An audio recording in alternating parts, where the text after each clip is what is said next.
Assalamualaikum warahmatullahi wabarakatuh. Sampurasun. Tepangkeun wasta simkuring Levani Azia Zara di kelas 10 opat.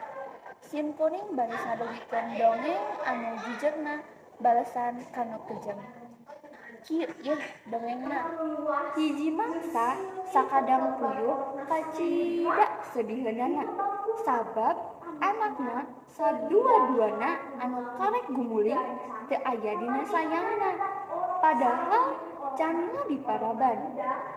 Sabab indung bapa puyuh kawatina sayang rek nyangan hakaneunjang anakna ari balik anak geus teu aya dina sayang.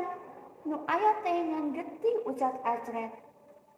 Puyuh curiga ka sakadang beurit sabab ceunah manehna tunggal tengok kaos anu keur ngintip. Malahan puyuh menang beja dicangeugan hentara bohong.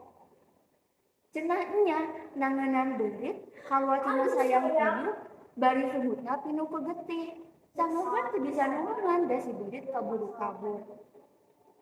Bakat ku ngeuneus harita keneh puyuh jangu jeung dikan indit ka sayang alap-alap. Barang geus panggih dedeg-deg puyuh jalu nyaritakeun kasedih hatena.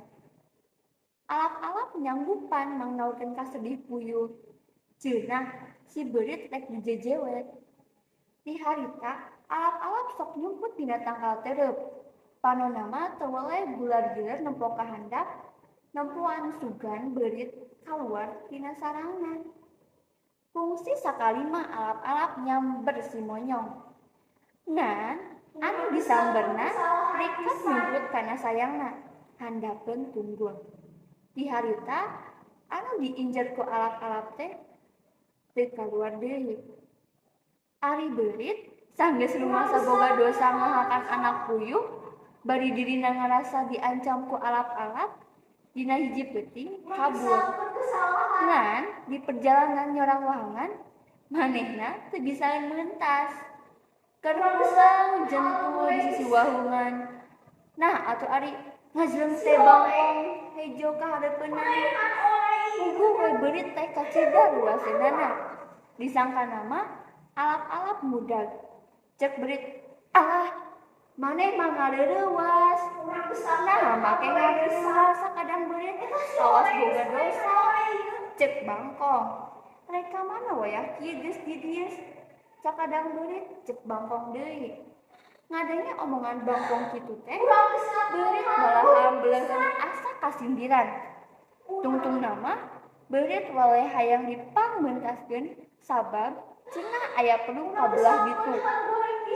Ngan cenah kudu isu di mana geus caan sabab pas hari taman masih poe keneh. Isukna bangkong ngaliat suku beurit belah hareup. Tungtung tali nu sabelahna deui ditalikeun sukuna belah tukang.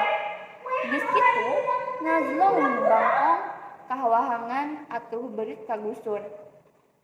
Tidinya mah soloyong we bangkong ngojay ka tengah wahangan. Puguh we bangkong beraten biasana ngojay sorangan ari harita kudu mentaskeun beurit. Akhirna beurit maot di tengah wahangan. Mung sakitu dongeng nu tiasa ku simkuring didugikeun. Hapunten bilih aya kalepatan atapi kakirangan. Hatur nuhun. Wassalamualaikum warahmatullahi wabarakatuh.